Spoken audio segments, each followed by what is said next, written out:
Hello, and welcome to VOW, Voices of Wisdom, the show that might not be for everybody, but everybody needs to watch this show. And I am your host, Brenda Simmons.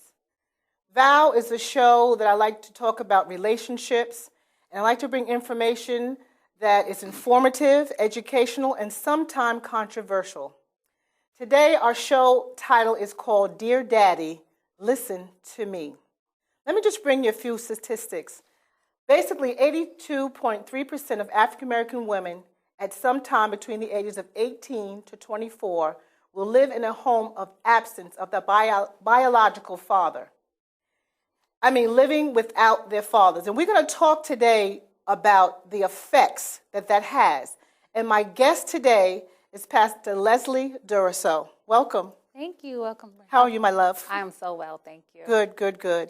We did, you were part of the panel that we just had. The African American Museum just sponsored a 6th annual Black Film Festival on last week. And you were one of the panelists for the screening of Dear Daddy, where Jenks Morton, the producer and director, came to Monterey. And the show, the screening docudrama actually was about I think he said about 20 girls, young Black females that he interviewed that did not have their fathers. And just give me a brief how you felt about the screening of that film, and what was your reaction when you first saw it? Even though being an African American female, being raised in environments where my friends didn't have their fathers in the household, I was fortunate that I did have my father in my life for all of my life. Mm-hmm. But I felt like I was immune almost to the fact of this taking place. Like, it just seems something that we're just so familiar with, so common, that it doesn't mean anything, that's just how it is. And so to hear the voices of those young ladies and to even feel their pain, it was extremely overwhelming. I was lost for words. I cried with them. I think we have done such a disservice to these African American young girls in regards to not addressing this issue. You know, the thing that came out to all of us, like you said, it's just, I hate to even say, it's almost like a norm. Yeah. And what is norm? I mean, you think it's a norm, and like you said, it's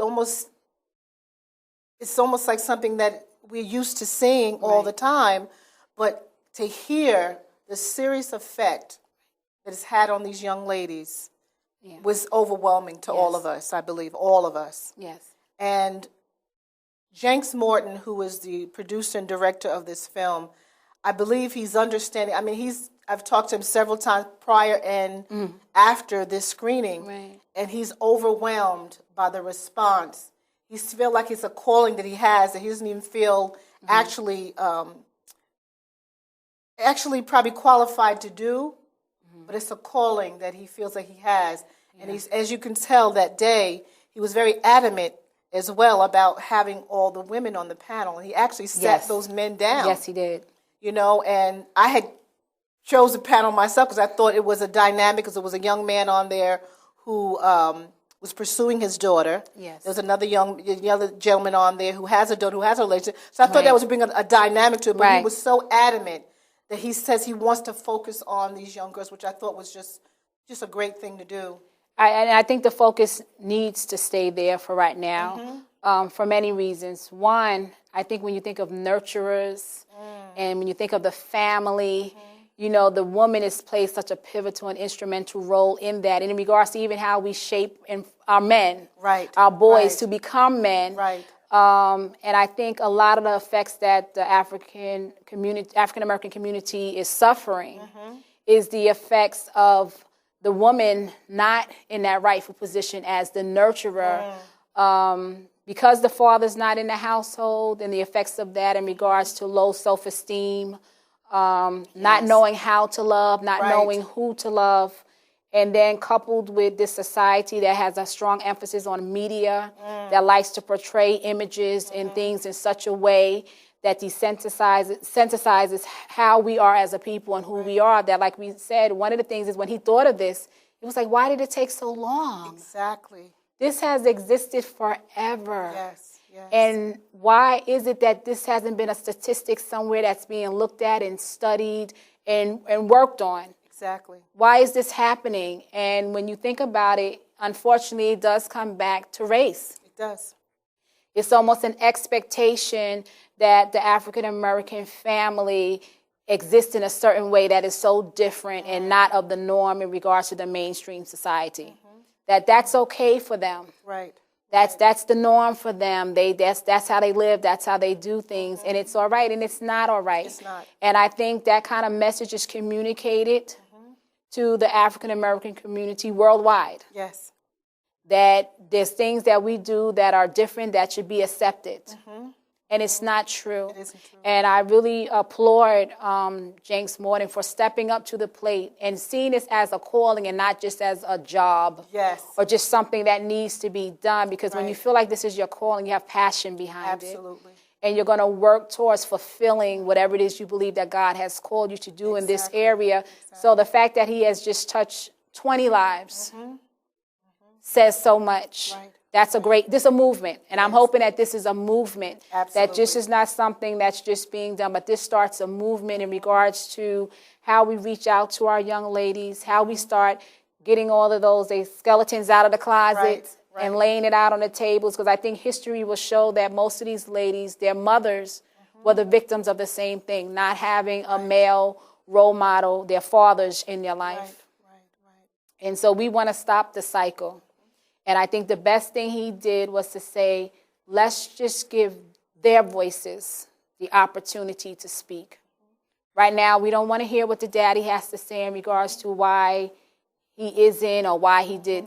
Really not as important right now as to addressing the pain that these young ladies are feeling, the hurt, the devastation that they are suffering by not having had their fathers in their life.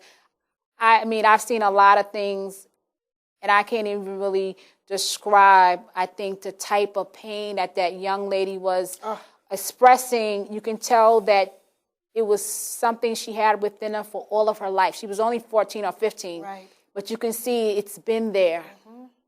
And he was so gracious to give her an opportunity to say, this is what I really feel. Right.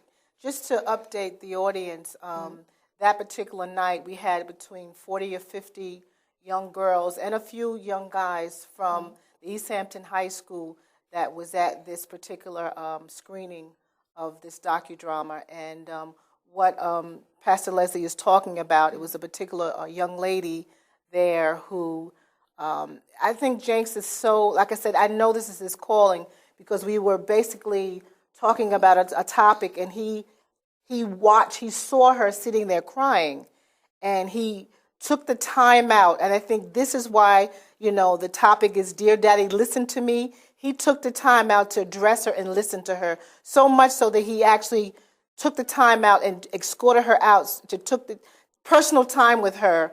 And, we allowed the workshop to continue. Right. But the most important thing is that he stopped to listen to her, and this is where we are right now. And we just started the conversation, and like Pastor Leslie said, that we're going to continue. We believe this is going to be a move at this point.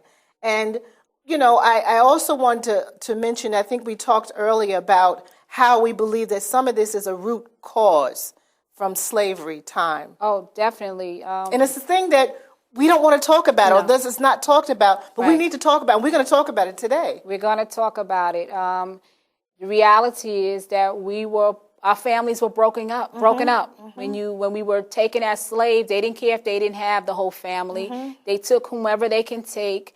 And so from right then, fathers were missing from the households, mothers were missing, children were missing. And even when we were brought over into this country, the same thing happened. If they wanted to sell a male slave to someone else, they didn't care that he had a wife and a child.